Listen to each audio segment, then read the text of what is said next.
Yo, what's up? Welcome back to another episode of the Sauce.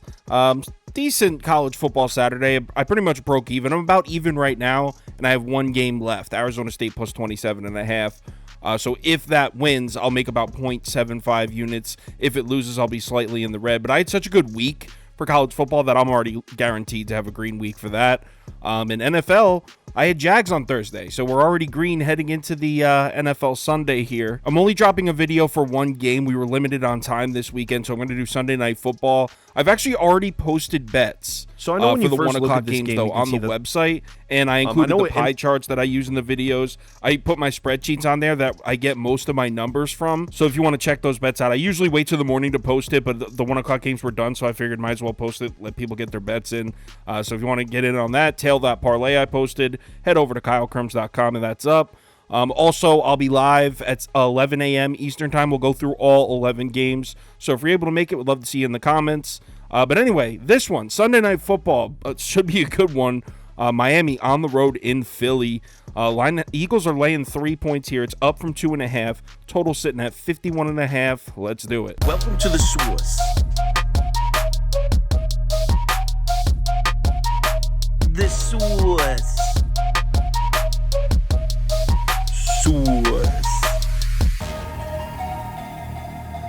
Hey, get the sauce. So like I said, this line was at 2.5. It was sitting at 2.5 for most of the week, but the action just kept coming in on Philly. We're up at 3 now, and we'll see if maybe the action starts tilting back towards Miami, but as of right now, it's looking like Philly's a pretty public play here. So we'll start with injuries, and the Eagles defensively were missing two huge pieces last week. Jalen Carter and Darius Slay. Both are back on the field this week. They're going to be without Reed Blankenship at safety, but to be honest, I feel like whenever I watch an Eagles game, whenever Blankenship's on the screen, it's a shot of him getting beat.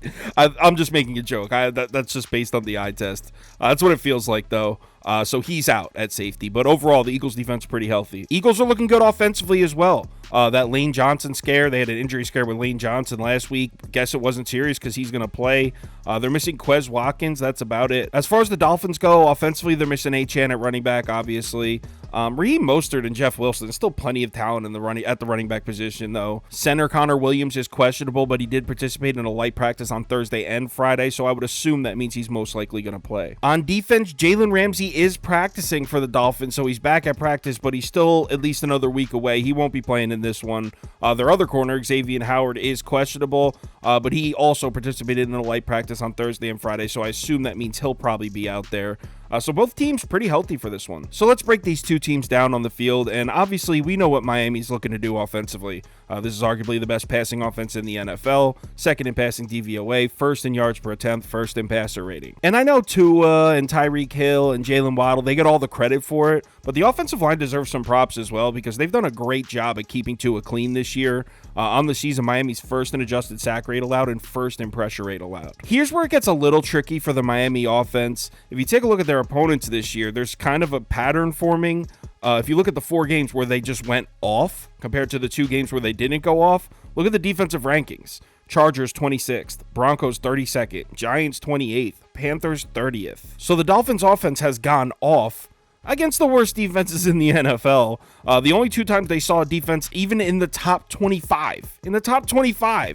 New England and Buffalo, they only scored 24 and 20 points in those 2 games. And we know Tua Tagovailoa belongs in the same category with Jared Goff and Trevor Lawrence. I mean, these are guys that need a clean pocket to be effective. When given a clean pocket, Tua's in the top 3 in passer rating, touchdowns, completion percentage, PFF passer grade. When he's pressured, 29th, 18th, 31st, and 20th. So you got to keep Tua clean. So right now you might be thinking, oh shit, the Eagles defense is going to be a nightmare for Miami then.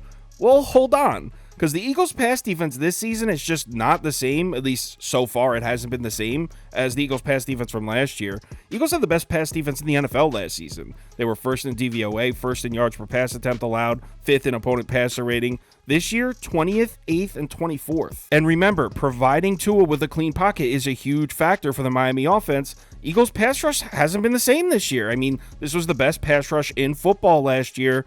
Not the case this season. 13th, 10th, and 11th in adjusted sack rate, pressure rate, and QB hurry rate. So I know there's a lot of people thinking this Eagles defense is just going to be a wake-up call for Miami, but I'm not sure. I mean, I know the Dolphins aren't going to score 48 points on the Eagles, but I think they're going to score on them. I think the Eagles defense is a little bit overvalued. To me, that Buffalo matchup is different. I mean, not only has the Bills defense been way better than the Eagles defense this year, but also it's a division game. There's a rivalry, and I don't have the numbers in front of me, but I'm pretty sure the Bills defense has always done a good job against Tua. So there's just a lot of extra factors to include in that matchup. And also, if you bring up the situational numbers for the Miami offense against the Eagles defense, Dolphins 7th and 3rd down conversions and 1st in red zone percentage. Eagles defense has really struggled in those two categories. Now, on the other side of the ball, this is where we can really start to poke some holes in the Miami Dolphins. We know the pass defense is a liability. They're 22nd in pass defense DVOA, 19th in yards per pass attempt allowed, 26th in opponent passer rating. They do have a pass rush. They're 5th in adjusted sack rate and 9th in pressure rate. But what we've seen from Miami this year is if you keep your quarterback clean, you can beat that secondary. Which brings us to our next question. Do we think the Eagles can keep Jalen Hurts protected here? And that's kind of a tough one to answer because the Eagles' pass protection has been okay. I mean, it has been great.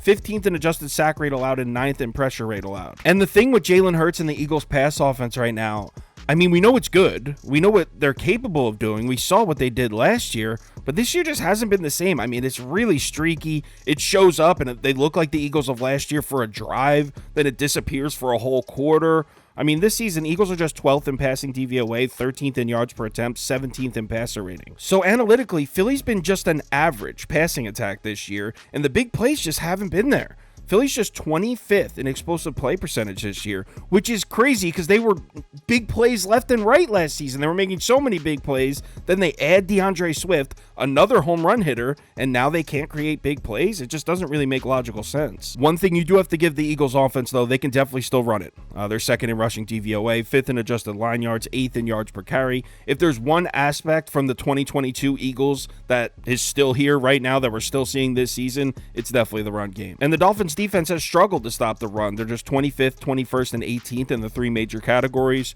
So there's a nice little mismatch for the Eagles offense right there. One thing we do have to point out, though, when we're talking about the Dolphins run defense, look at the numbers if you take out the week 1 game against the Chargers, because they got lit up in week 1 by Joshua Kelly and Austin Eckler. 233 rushing yards on 5.8 yards per carry in week 1. Since then, just 90.8 rushing yards allowed per game on 3.5 yards per carry. Keep in mind, this is a Dolphins defense that was very good against the run last year. Miami finished 4th in run defense DVOA last season. So I don't think it's crazy to think that they just had a rough week 1. They got caught off guard when the Chargers came out running the ball. And this is actually going to be a very good run defense this season. And then you add on the fact that we've seen DeAndre Swift's production dramatically decrease in the last 3 games.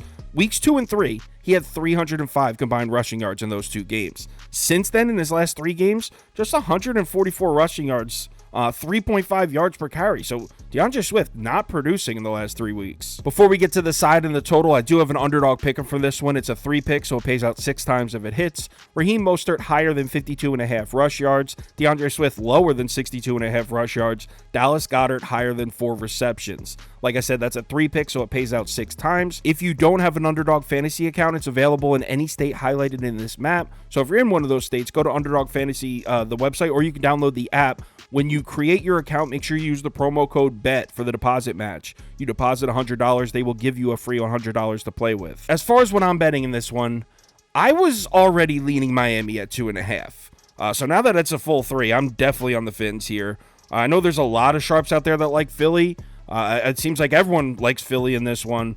I haven't seen enough from the Eagles to lay a full 3. This should be a great game, so having a full +3 just seems to be the right side in my opinion.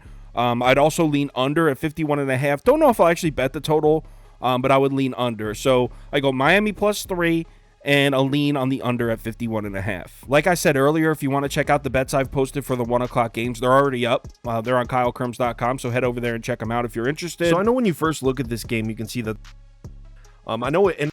I'll also be posting some more stuff on there tomorrow morning. I'll put a parlay of the day up for the late games, maybe a same game parlay. I'll do top bets for the whole day like I normally do. I will post again tomorrow morning. So head over to KyleKirms.com if you're interested in that. There's also a link to join the Discord right on the homepage. All right, NFL Week 7, only 11 games. Not exactly a loaded Sunday, but there's some value on the board. Remember to bet responsibly, and I'll talk to you in the Discord.